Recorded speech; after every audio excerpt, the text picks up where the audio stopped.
current landscape of the league has Optic Gaming in first, and teams below them making some interesting roster shuffles. We'll see what combinations work with our games today. Hello, everyone, and welcome to the LCS Countdown, where for 30 minutes we look at the superstars, not the stupor ones, from the start of the split and check in on the LCS stock market until the timer reaches 0 and we jump into Champion Select. Now, the standings show that Optic are holding first over the likes of Cloud9 and Golden Guardians at 3-1, followed by a four-way tie for fourth between Clutch, CLG, Team Liquid, and TSM, with the remaining three teams playing catch-up today. If we check in, though, on Rick Watch, we've got Freak standing by for the report. Take it away, Freak. Thanks very much, Dash. It has been a tumultuous week here for Rick Fox. He's been bouncing between Iron 3 and Iron 2, but as of this morning, back down to Iron 3, and the reason being, these builds are trash. Essence Reaver second, dude. Essence Reaver second. Back to you, Dash.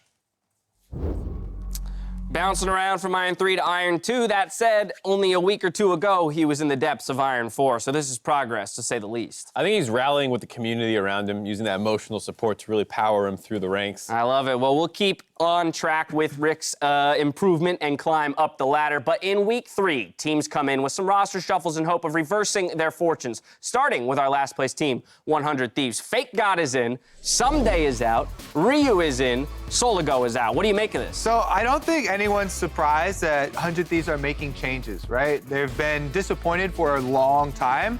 We did think, because Bang played in Academy, that maybe Bang was the one getting subbed out, they being in Prismal, but turns out Someday out. I know that is going to be surprising to a lot of fans at first, but if you look back at some of the performances recently, he has had some bad games as well, so. Right, I mean, you're on the 10th place team, and it's not like he looks like, oh, he's trapped in ELO hell by himself in there. You know, he hasn't been stepping up either. So I am happy that they're making moves. I really like Fake God. He has such an incredible story of like kind of just happening into the LCS kind of as a second thought almost with how good he was at the game. And like, this is not the debut I imagined for Fake God when I started following him in Scouting Grounds, where it's like kind of a throwaway substitution that's just kind of happening. So I'm really sad about it, and I understand what 100 Thieves is just kind of trying anything, and I understand also putting Ryu in just because they want to give a little bit more stability around Fake God, hopefully, and Ryu is probably still better than Soligo, all things considered.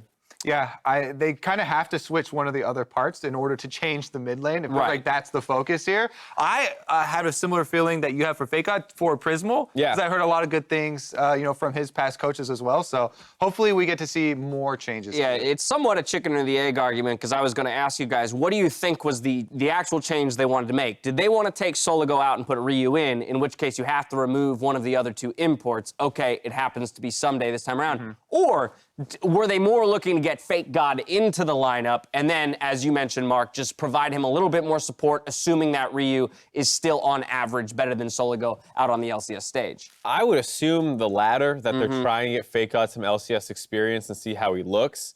But it's so hard to speculate because everything is kind of going wrong. Yeah, honestly, you might just be looking towards the future with this team now, right? Because they've failed so much with this roster. Change as many parts as you can to try and build up one of these players for the future, if you want to bring them in, in the next iteration. But you talk about looking towards the future, that transitions us perfectly to our next squad, Echo Fox, because we believed that this is what this org was doing in playing Lost and Yasui up to this point. But as of today, those two are subbed out, Phoenix and Apollo slotting back in. Yeah, initially I kind of rationalized it that way, where it's like, okay, you finished 6th in spring, good, there was some uptick, but you're more focused on long-term and figuring out if Yasui and Lost are people you really want to continue to invest in. But instead, they're now swapping back, and the reasoning seems to be that they actually thought Yasui and Lost were the best short-term decision too. But then they only played them against playoff teams. Echo Fox had the hardest strength of schedule starting the season out, and they come out 1-3, not entirely unexpected, but somehow that still wasn't good enough. And now they're swapping their roster again.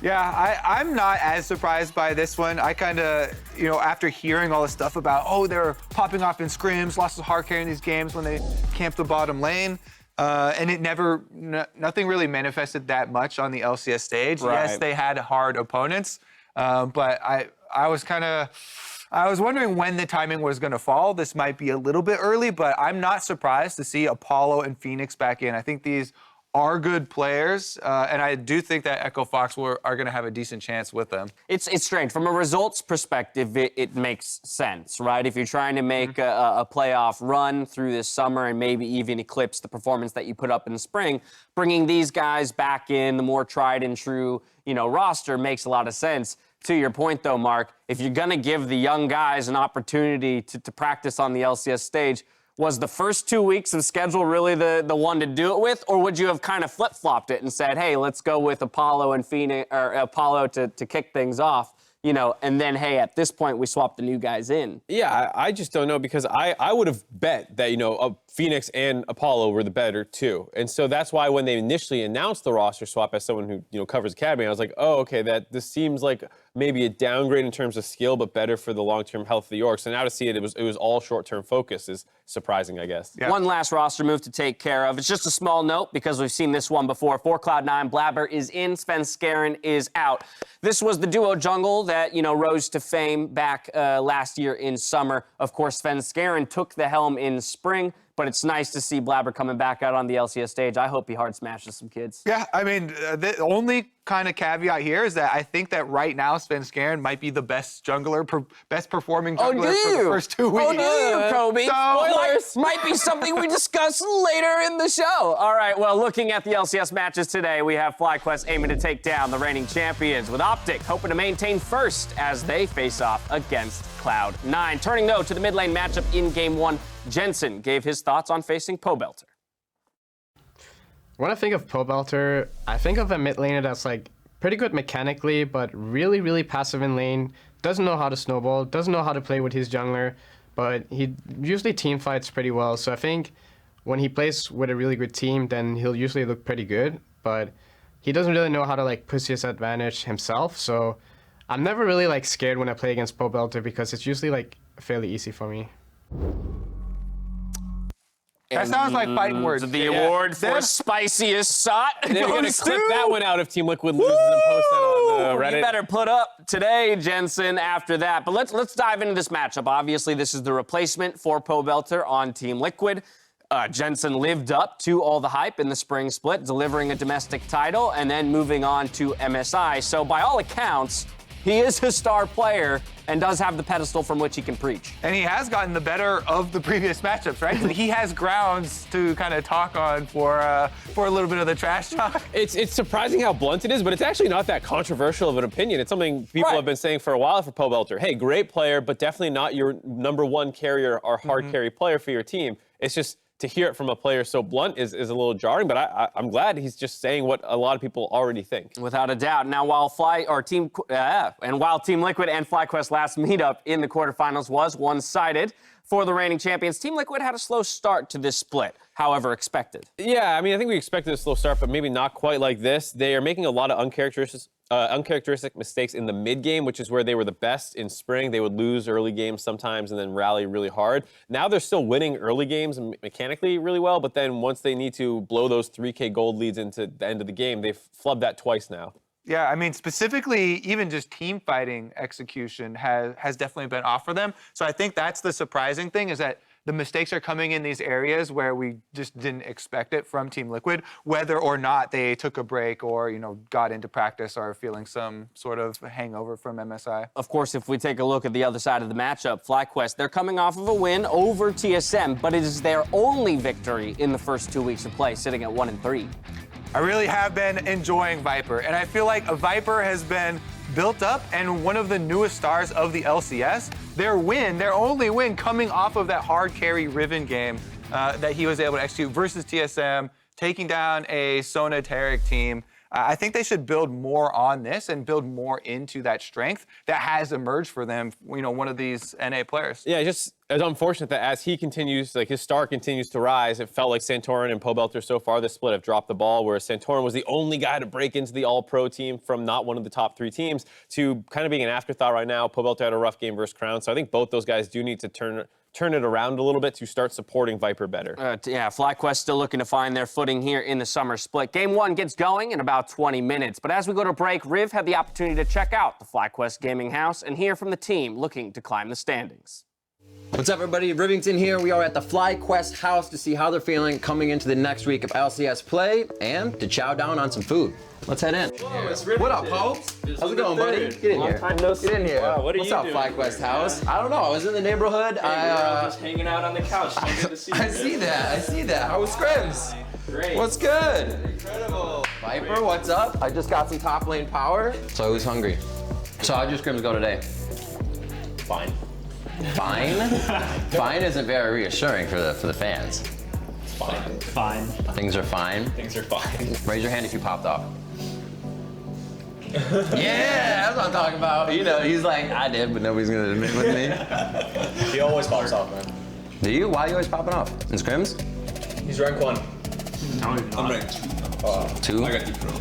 Epic rank 1. Is it actually crazy when people have like 1, 2, and 3 at the top, or it just means they play a lot? Means I have no life. You just have time to play.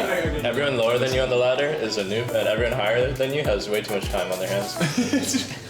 So what's the difference between, we always hear scrims are really good, and then stage comes up. Like, it's kind of scrims are all out, balls to the wall, you don't have to worry about too much, and then stage, you just play a little tentative because you don't want to mess up? I honestly think stage games are like, scrims are nothing like even close to how stage is, to me at least. It never feels like stage, like scrim and stage is like a completely different game. Burnout's been a really big talk in the LCS right now for some teams, so how do you prevent that? Or, you know, do you just kind of play until your brain fries? Well, as long as you're enjoying it, I think it's okay. Yeah. For me, So like to that point where you're actually not learning anything, you gotta stop. yeah. I think burnout can occur like more often when you're not enjoying like what you're doing that much, and like it's just not fun, and then you kind of just play mindlessly and it's just not fun, and then you just get tilted. So yeah, I want to thank you guys for inviting me over. It was delicious. And I'm glad you guys had great scrims today, and best of luck against TL and Clutch this weekend. Hell yeah. Thanks. Carrots.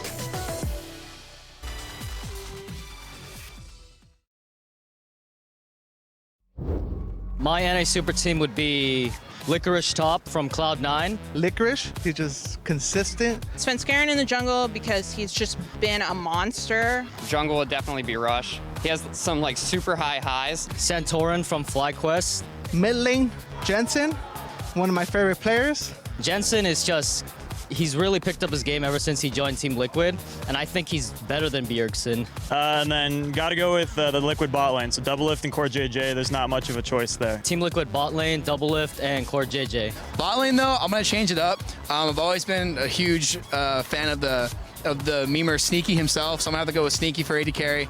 For support, I'm gonna go with Aframu. I know he's been around a while, but you know what?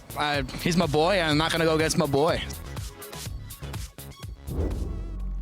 Bold choice, my friend. Welcome back to the LCS Countdown. We're about 14 minutes away from that first game of the day. Earlier, we got a look at the topsy-turvy standings, so I wanted to prop up a thought experiment. Imagine you're an LCS newcomer. You've only seen the first 2 weeks of play of this summer split, and you are assigned the task of making an NA World's Dream Team. Who's on it? Kobe, we're gonna take a look at your roster, and we'll discuss. All right. This is gonna be a surprising roster, but remember, I'm abiding by the rules of literally only seeing 4 games the first 2 weeks. And having amnesia about previous splits. Are the caveats clear? Okay, good. Now, let's get into it. So some expected faces here. We can go over Licorice and Double Lift. I think everybody will agree that top laner, Marksman, in the first 2 weeks assessment, I would still put them on. That's no different from a normal all LCS team. If we move down to mid lane, is going to be one of the biggest surprises for people here. I have Crown in. He has played exceptionally well, also pulling out Twisted Fate, which nobody else is using, to have really good split push pressure and literally win games for Optic. So that is a very surprising kind of change from the Bjergsen and Jensen, who I still think are exceptional mid laners, but we're just looking at those first 2. I mean, even last split, there was a ton of diversity in who people thought were the best mid laners in North America. And this split, when some of the other teams are slumping, and you have this 4-0 Optic, which is heavily relied on Crown, it's hard not to say he's the best, and doing it with really crazy picks too. So yeah, I agree with Crown. Svenskeren's the one I was super close on disagreeing with that Kobe has. Meteos? Meteos has been so good, and is obviously the kind of backup plan, the Robin to the Batman that is Crown right now, but I still feel like Sven has had a better performance. They do have that one loss, but that wasn't really his fault, and I think he has been fantastic. The part I will challenge Kobe on a little bit. I know it's coming. Ole! I have questions around I this want one, to too. reunite double lift and Ole. All right, so I'll give you, like, I will say, if you look at the stats, Ole is right up there. He's one of the best statistically. And Look at the games, too, I was going to Mark. say, and based off the eye test, he looks fantastic. He's only playing Tom Kench. And if you're a newbie viewer, you might not know he's kind of one-tricking right now, and you might think, he can do that on other champions. I'm very hesitant on that, and especially when there's someone else who statistically has been performing very well as well, in Core JJ. Yeah, if I use the same logic as you, though, Mark, Core JJ has played almost all Rakan. So I would say, that's why it's close. Well, Core JJ is only a Rakan one trick because we only have 4 games to look at. Right. And he had a bad Rakan game, bad one game. when they He first did. started. Core JJ has been, Ole has been exceptional on top. So literally, if you're looking at the 4 games. Within the confines of the thought experiment, Kobe has definitely found a suitable answer. You saw there the stat that popped up on your screen. They are tied in least deaths at 5, and so an impressive stat to say the least, especially when at times they are the chosen engagers for the team. And again, it's how he's changing the game in the current meta. Everyone else gave up on Tom Kench.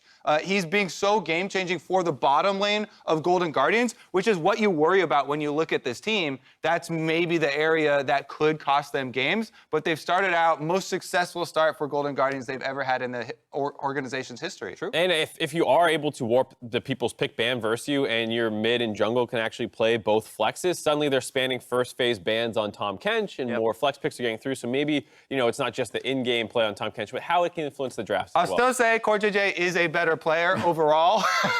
Right. If we then go holistically to their careers, most people would pick Core JJ.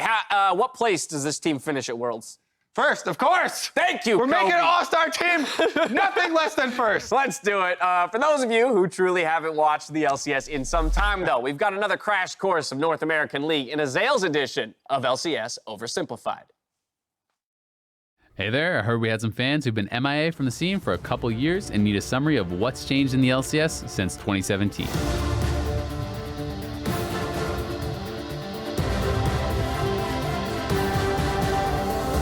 TSM was good, then they weren't.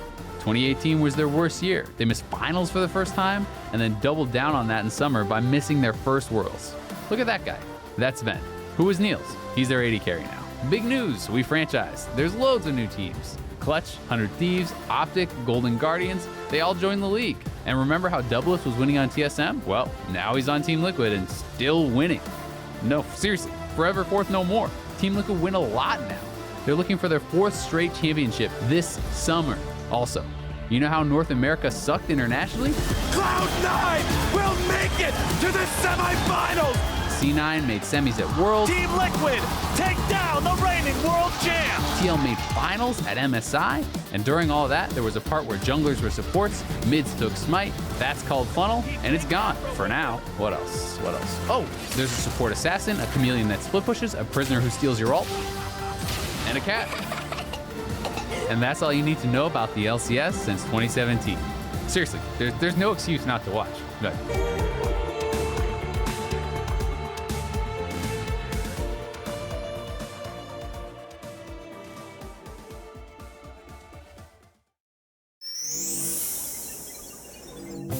Hello, happy investors. Riv here with a couple surefire investment opportunities for you. And we want to start with a big winner. It's Optic. They start the week 4-0, but are about to shoot the gauntlet. So unless you're seeing Team Green driving all the way to Detroit, you may want to pat yourself on the back for being the prophet of profit and get out while the getting's good. From my way of thinking, it's time to cash in those chips before the portfolio hits that green wall. So turning to the defending champions now, Team Liquid. They're sitting at 2-2, and while you may be rushing to liquidate your liquid stock, don't do anything drastic like Ted back here. Come on, Ted!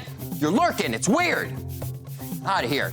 Now, Liquid may be down and out, but now another week to shake off that MSI hangover could be just what the doctor ordered to send their stocks back on the upward trajectory. Golden Guardians' future looks bright after they brought C9 back down to earth, and even though not all that glitters is gold, the band of buddies might be the real deal. Their schedule looks like smooth sailing this week, but only buy in if you've got a high tolerance for risk, because next week they're going to face off against TL and TSM. Good luck out there, friends. Remember, all this advice comes with a very modest brokerage fee of 5% for your old pal Riv.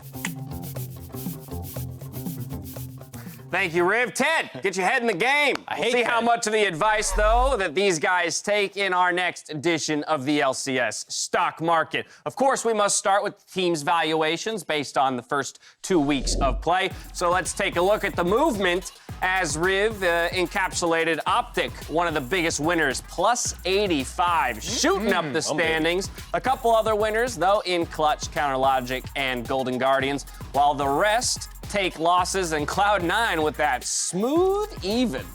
You don't see that very often. I mean, I was on the 100 Thieves bandwagon, and seeing that number drop even lower makes me like, ugh, can I risk it again? How low is it gonna go? It's so cheap. I mean, what did they lose? They lost 37 points for 0-4. Look how cheap that is, though. You can buy so many of those. They're almost half of Cloud9. You almost get 2 for 1. It's pretty crazy. What a deal. 2 for 1 of garbage. Pretty insane. All right, well, with these numbers in mind, let's go ahead and take a look at the portfolios. Start with Mark's over there. You took some heavy losses in weeks 1 and 2, as you mentioned. I think you're down about, what, 500? Yeah, I'm down roughly 500, but this time around, I'm actually going to go for Echo Fox because they don't have too tough of a schedule, and they are bringing in Phoenix and Apollo, who I have a little bit more faith in, and so I think they'll be able to grab a number of wins, and Team Liquid's kind of my control. I think they will still make a little bit of a comeback.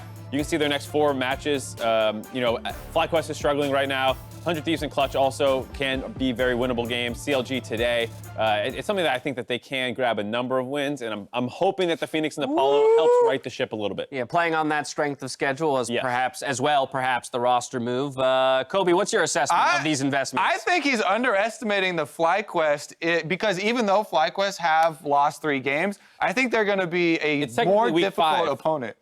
It's on there, but it's not part of the actual week. It's these 4. So the FlyQuest Optic's the tough. Oh, that's looking way ahead. Yeah, I'm not buying them then. Yeah, sell. All right, we're moving on to Kobe's. Let's take a look here. I think you as well suffered some heavy losses in the first couple weeks. Not as bad as Mark, though. Not as bad as Mark. Not nearly as bad. Clearly. It was $80 It was terrible for Kobe. Where's that $80 going, That Kobe? $80 got me one 100 Thieves stock. I held on to one of them, just in case I get that golden ticket. I love it. Looking for the golden ticket, but the rest goes on to Team Liquid, who still are near the top in terms of the cost per share. So I heard that Team Liquid were very unhappy with dropping the games. Okay. It has been a long enough period of time after MSI, and I do not expect them to continue to drop any more games. Also considering their next opponents, Cloud9, again, with the graphic here, is chopped off. That's not one we're betting on. That's the screen. Mark, you don't touch the touch screen. Leave it up. Oh, man. So I think that I'm going with the Team Liquid are going to not drop games rather than, maybe they go 2-2 and still go up in value. Yes, they're a high cost, but I think they'll win. Right, totally fair. You may have noticed that Crumbs is not with us this week, but we're going to take this opportunity to flame his investments for the week. So taking a look at his portfolio. With $4,700 to invest, he's going to go 6 into Optic. He's riding that 4-0 train, hoping they keep it going, and then taking some assurances. It's just the hot hand fallacy. It's like, they were so good against non-playoff teams. They went 4-0. They'll go 4-0 again now against really difficult opponents. Crumbs is doing he heard crypto is skyrocketing. He's like, I'll take some of that, yes, right before it crashes. I think that is really rough because if we look at Optic's next games coming up, they're playing all of the top teams. Team Liquid, Cloud9 are in there, so they have some difficult opponents, and their price has risen over the last few weeks where they just went undefeated. That portfolio has some definite possibilities of exploding. But with your bets placed, I want to see how that might affect your predictions for today's game. See if you put your prediction analysis behind the teams where you put your money. Crumbs threw in his predictions as well, and he actually differs from you guys in 2 of the games. That's Kobe hasn't predicted anything right all season. Of the day. Kobe's sitting at 0-0. What's going on, buddy? I have not predicted anything wrong either. That is true. That is very true. I actually want to flip my prediction. I initially put Echo Fox down just because I bought their stock, but the more I was thinking about that matchup, I was like, actually, can I please put that as CLG? I didn't get a chance to tell Graphic. Too bad, it's locked in. Actually, hearing about Echo Fox putting Phoenix and Apollo back in made me more confident in my pick. Why are you flip-flopping now? I'm just not convinced that they're going to be great. The way that they were winning games at the end of last season with this roster was like turbo late game focus, and I think CLG is actually just a better if they're both going to go late. I trust their carries more late. I trust PoE late game way more than I trust Phoenix late game. So I'm concerned if they go for that style, it favors CLG. That's game 2 Game 1, FlyQuest versus TL. We're tossing out to the battle arena to get ourselves into Champion Select. Gentlemen, take it away. Thank you very much, Dash. Welcome to the Battle Arena. Team Liquid are ready to go, as are FlyQuest. I am Freak. Azale's to my right. How you doing? I'm doing great. Good to hear.